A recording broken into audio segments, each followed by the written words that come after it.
বিয়ানীবাজারে 3 দিনব্যাপী ক্ষুদ্র উদ্যোক্তা মেলা। মেলার বাইরে টেডি বিয়ারের সাথে এক তরুণী নিত্য স্বাভাবিক চোখে দেখেনি নেটিজেনরা। শুরু হয় সামাজিক যোগাযোগ মাধ্যমে সমালোচনা। রাত 10টা পেরিয়ে যেতে না যেতেই কয়েক সেকেন্ডের 2টি ভিডিও ফেসবুকে আপলোড করে সমালোচনার রীতিমতো ঝড় বইতে থাকে।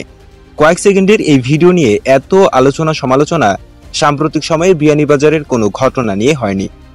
ভিডিওতে দেখা যায় হলুদ রঙের টেডি বিয়ার পরিহিত একজনের হাত ধরে নৃত্য করছেন এক তরুণী। তাদের ঘিরে সেখানে কৌতূহলী তরুণ তরুণীর জটলা। পর মুহূর্তে নৃত্যরত তরুণী নাচ বাদ দিয়ে হেসে জটলায় হারিয়ে যান। এই কয়েক সেকেন্ডের ভিডিও নিয়ে সমালোচনা করতে অনেকেই বিয়ানীবাজারে সামাজিক রীতিনীতির জন্য আপত্তিকর বলে মন্তব্য করেছেন। 3 দিনব্যাপী ক্ষুদ্র উদ্যোক্তা মেলা আয়োজনে যত প্রশংসা পেয়েছিলেন সংশ্লিষ্টরা, শেষ দিনে সমাপনী অনুষ্ঠানের পূর্বের এক মুহূর্তের ঘটনায় তাদের উদ্যোগকে প্রশ্নবিদ্ধ করেছে, যার কারণে আগামীতে এরকম আয়োজনে প্রশাসনের অনুমোদন পাওয়া নিয়ে তৈরি করেছে শঙ্কা।